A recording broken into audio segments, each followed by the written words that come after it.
Welcome everybody to the all-party parliamentary group for temporary accommodation, where we are going to launch It's Like Torture, Life in Temporary Accommodation for Neurodivergent Children and Their Families. We've being slightly victims of our own success in not having enough room, but if you do find a table or a desk or a windowsill to perch on, please do. And I'd like to begin by asking Katherine and Rosalie for an overall view of the report and their conclusions. Thank you very much. Okay, so good afternoon, everyone. Thanks for coming to the launch of the report. It's Like Torture, Life in Temporary Accommodation for Neurodivergent Children and Their Families. And it's a real privilege to be here at the all-party parliamentary group, Household to Temporary Accommodation. And the APPG has been a real tour de force in shining consistent light on the conditions facing families who are just too often unheard.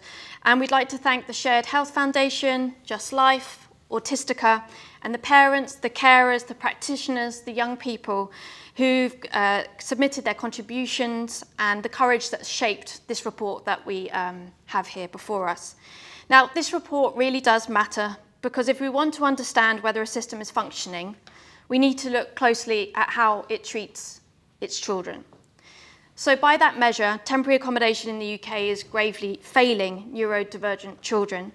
So as we know, there are 172,000 children in England alone who are growing up in environments that are typically overcrowded, unstable, poorly regulated, and in many cases, unsafe. Now, these conditions harm all children, but our evidence shows that neurodivergent children experience them acutely distressing, overwhelming, and traumatizing. So there were 61 submissions to the National Call for Evidence. It included testimony from parents, carers, practitioners, and we gathered more than 280 detailed accounts describing the sensory, psychological, educational, safeguarding, and financial consequences of living in temporary accommodation. Now, what was striking was the consistency of what we heard. Many families told us that for neurodivergent children, temporary accommodation feels like torture.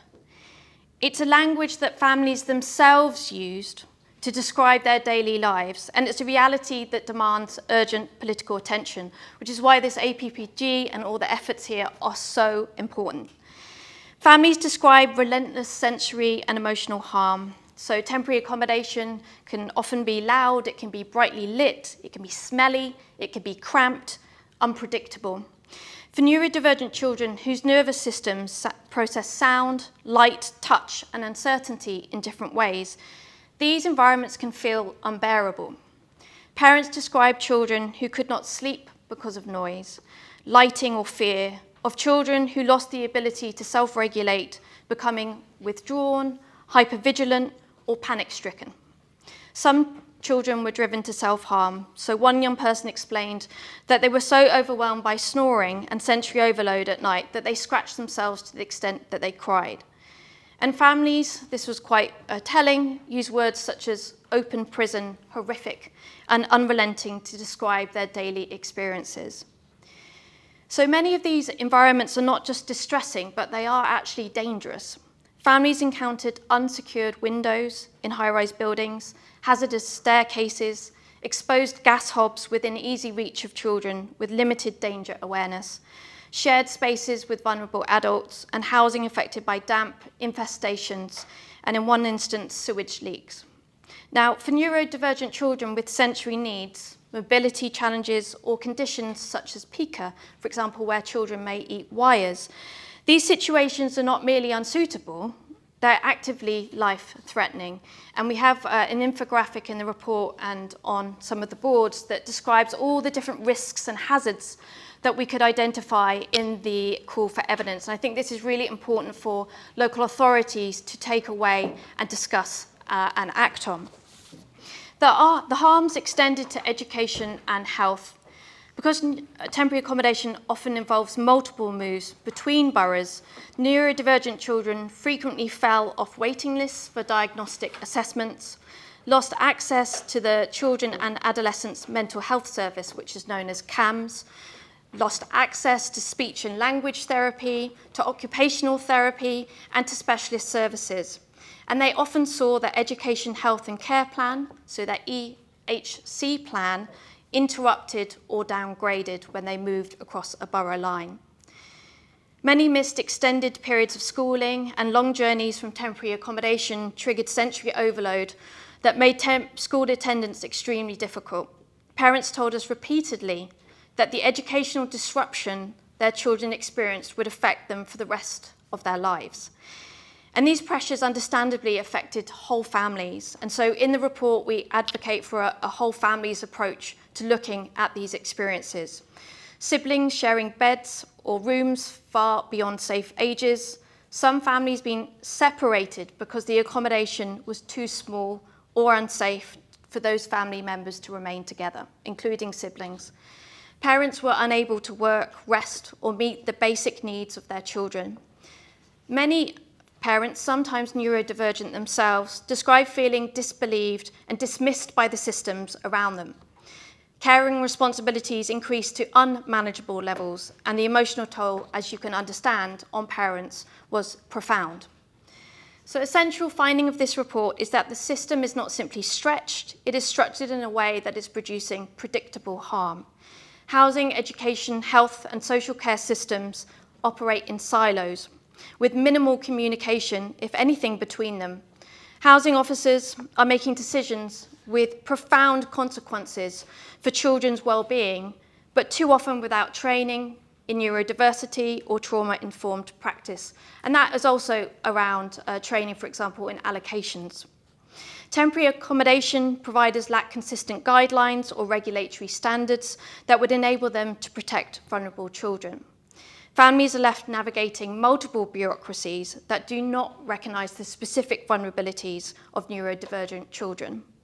When the state repeatedly places children in conditions that undermine their health, their development, safety and education, and when those harms are known and avoidable, we must ask whether this is simply the result of poor policy or whether it amounts to systemic child cruelty. Thanks. Okay, so the recommendations in the report set out a clear and constructive path for change. Overarching this is our call for the incorporation of the UN Convention on the Rights of the Child into UK law. Doing so would ensure that every housing and homelessness decision considers a child's right to safety, education, play, stability and protection from harm. This already exists in Scotland, and England, Wales and Northern Ireland should follow suit. Further to this, we have 5 key asks. There are many recommendations set out in the report, but these are our 5 key ones. First, we are asking that the Homelessness Code of Guidance has a new chapter on children. So this is currently a glaring omission to this guidance. And this chapter must include guidance on supporting homeless neurodivergent children. Additionally, the code currently only refers to physical disabilities and mental health illnesses when accessing suitability of accommodation as a qualification for priority need. So it doesn't include neurodivergence as a qualification for priority need, and this should be rectified across the code. Second, we need to address the serious data gaps. Currently, government homelessness statistics provide no information about neurodivergent children in TA. Without data, effective policy is impossible. We recommend adding neurodiversity fields to HCLIC and ensuring that the SAFE protocol is implemented so schools and GPs are notified when a child becomes homeless. So it's great that this is in the process.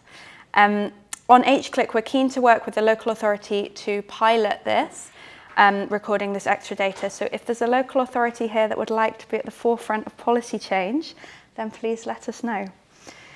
Third, we recommend mandatory neurodiversity and trauma-informed training for housing officers so they can conduct meaningful housing needs assessments, recognise sensory and safety requirements, avoid placements that are predictably harmful, and be part of productive multi-agency teams in local authorities. Our recommendations here also include thorough inspections of temporary accommodation before a family with a neurodivergent child is expected to move into that property. Best practice should also extend to housing officers sitting on EHCP assessment panels.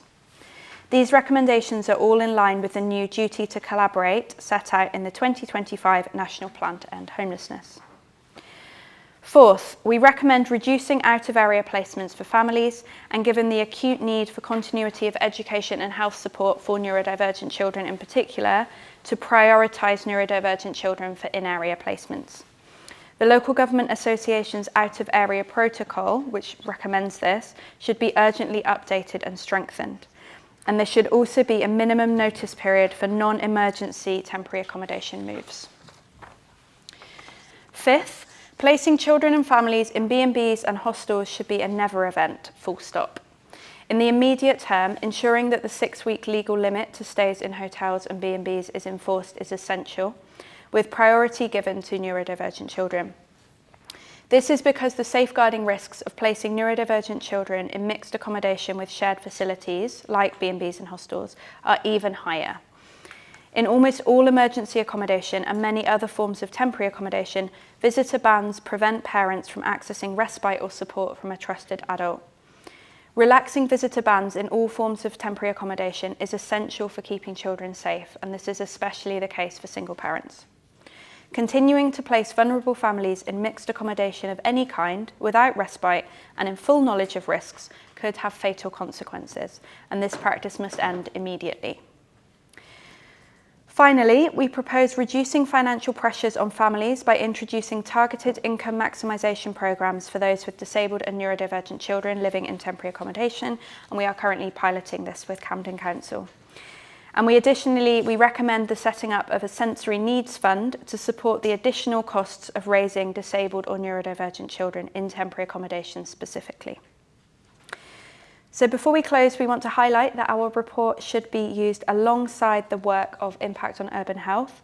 So they've just published 2026 legal guidance, which is an essential resource for families, legal professionals and councils, and wider services supporting people in temporary accommodation with neurodivergent children.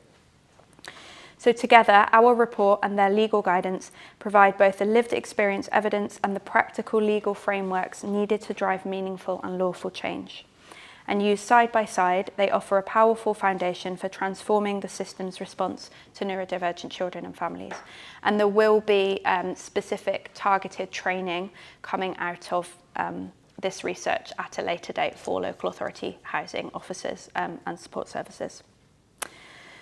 Okay, so we just want to end then by expressing our gratitude to every parent, carer, practitioner, child and young person who has contributed to this work to date. Their testimonies are at the heart of everything we've presented today, and their words carry the moral weight of lived experience. To the parliamentarians and policymakers here today, you have the power to act on these findings, and you have before you a set of clear recommendations that could transform the lives of thousands of children. Temporary accommodation should never result in permanent harm, and let this report be the moment we commit to ensuring it no longer does. Thank you. Thank you both very much.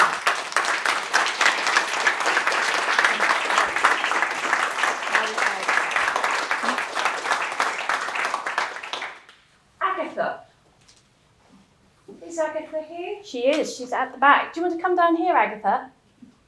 If you're happy to, or there's fine as well. You can come through the door. You may need to go out through the door and then in through the door.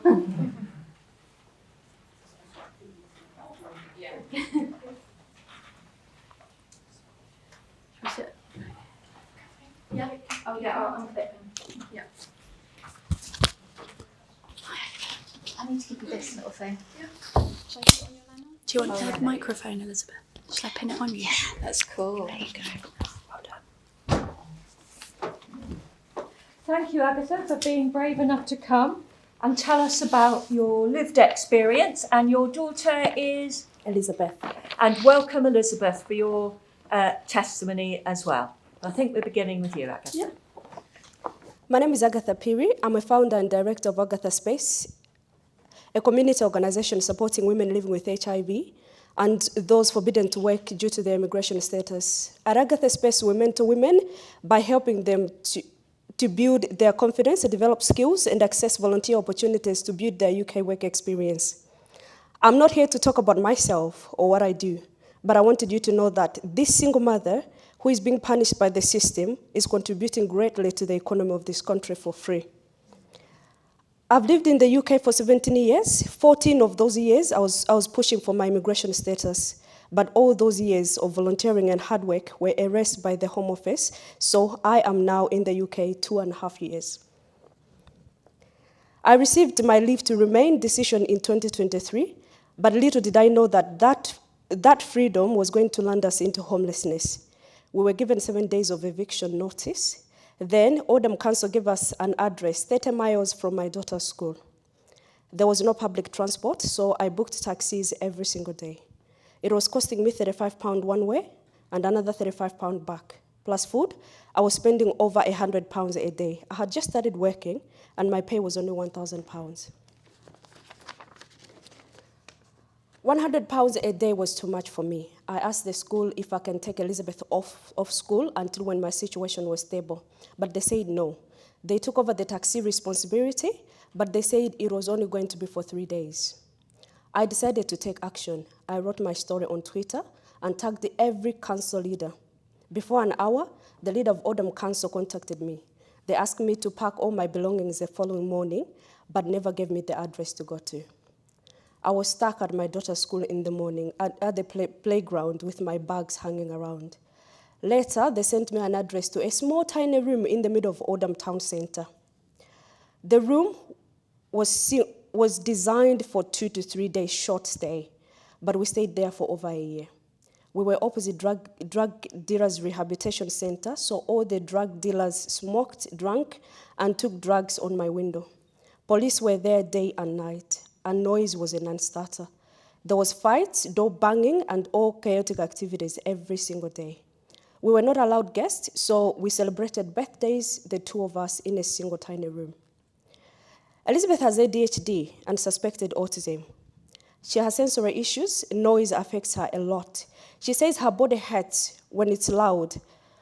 But this room was a headquarters of noise. I complained, but nobody cared. Elizabeth was late to school every single day. She missed lessons. She is going through a lot right now. She has been referred to a lot of mental health support, and her support team says this is due to her traumatic experiences in the temporary accommodation. 7 months ago, we were given a home. We were told it was permanent. We believed this was the start of our stable life after 17 years. But before we could settle, I am due for my 2.5 leave to remain application. I need $4,900 to pay Home Office to allow me to stay in this country for another 2.5 years. I'll be doing this until 2032. Part of this money is my contribution towards NHS. Even though I already contribute through my national insurance every month, I am an immigrant. I have to pay again. This means I pay twice for my health care. I don't have $4,900. I'm a single parent with no financial support from anyone. So I have applied for a fee waiver. I've applied for a fee waiver last week. I'm just waiting for a decision. If I am refused and I can't pay that by 26th of February this year, I will lose my status and I will end up being homeless again by next month. Children like Elizabeth who have special needs cannot cope with repeated moves, fear, and uncertainty. Temporary accommodations damages their mental health and their future.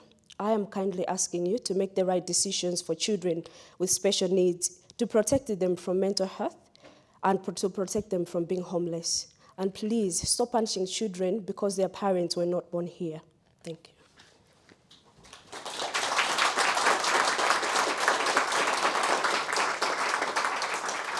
Okay.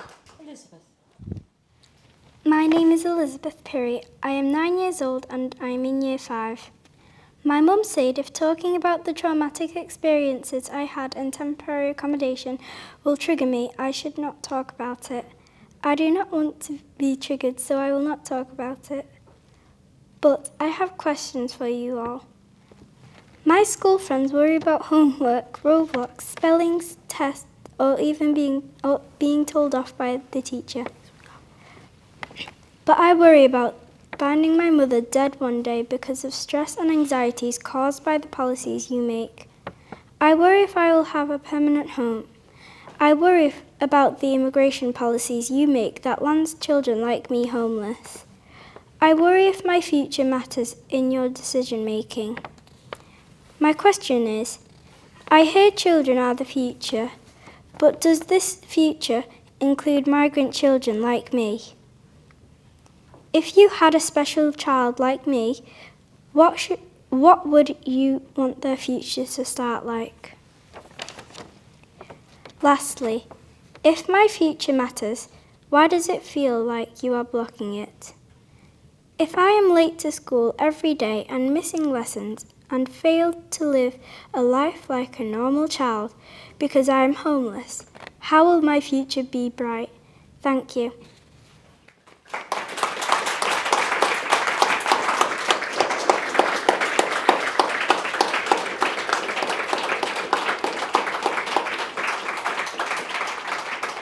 Thank you both very much.